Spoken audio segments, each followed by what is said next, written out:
শ্রম আইন লঙ্ঘনের মামলায় ৪ জুলাই পর্যন্ত নোবেলজয়ী অর্থনীতিবিদ ডক্টর মোহাম্মদ ইউনুস সহ ৪ আসামির জামিন চতুর্থ দফায় বাড়িয়েছেন শ্রম আপিল ট্রাইব্যুনাল।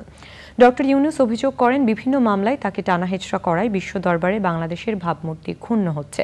তবে রাষ্ট্রপক্ষের আইনজীবী বলছেন, মামলার আসামির এই ধরনের বক্তব্য ঔদ্ধত্যপূর্ণ আচরণ। শাকের আদনানের রিপোর্ট।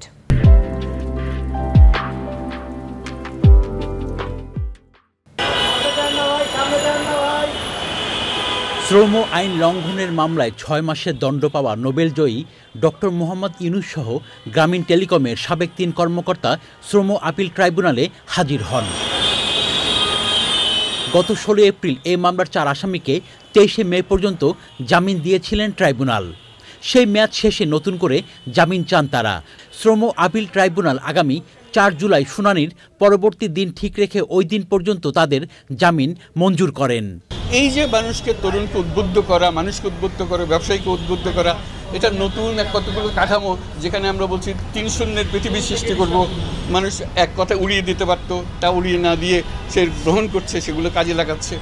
তো এই যে কাজ করার যে একটা উঁচু লেভেলে আমরা আসতে পেরেছি এবং প্রচুর কাজ করতে পারতাম, যদি না আমরা এইসব টানাহেচড়ার মধ্যে পড়ে না আছে, এই দুর্যোগের মধ্যে পড়ে না আছে। এটা ঠকছে কারা? আমি কি ঠকছি? আমার ঠকার কী আছে? আমি যা করার করেছি। শেষ বয়সে যেটুকু করে যেতে চেয়েছিলাম, আমাকে সে সুযোগ দেওয়া হচ্ছে না, আমাকে নানা টানাহেচড়ার মধ্যে রাখা হচ্ছে। সেটা দেশের মানুষ ঠকছে।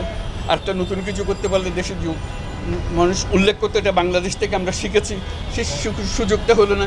সেটি হলো দুঃখের বিষয়। আমরা কোর্টের কাছে নিবেদন করেছি যে আপিল মামলায় এই হাইকোর্ট হতে আরম্ভ করে সুপ্রিম কোর্ট হতে আরম্ভ করে আপিল মামলায় আসামির হাজিরার প্রয়োজন হয় না, কিন্তু এইখানে আমরা প্রতি ডেটে হাজিরা দিচ্ছি। মামলা নিয়ে ডক্টর ইউনুসের মন্তব্য প্রসঙ্গে কথা বলেন রাষ্ট্রপক্ষের আইনজীবী।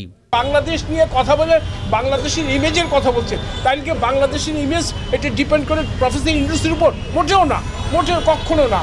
যিনি একজন আইন ভঙ্গের দায়ে সাজাপ্রাপ্ত, উনি বাংলাদেশকে নিয়ে কেন কথা বলবেন? শ্রম আইন লঙ্ঘনের অভিযোগে কলকারখানা ও প্রতিষ্ঠান পরিদর্শন অধিদপ্তরে করা মামলায় গ্রামীণ টেলিকমের সাবেক চেয়ারম্যান ইউনুস সহ ৪ জনকে ৬ মাস করে বিনাশ্রম কারাদণ্ড এবং প্রত্যেককে ৩০,০০০ টাকা করে অর্থদণ্ড দিয়ে গত ১ জানুয়ারি রায় দেন ঢাকার ৩য় শ্রম আদালত।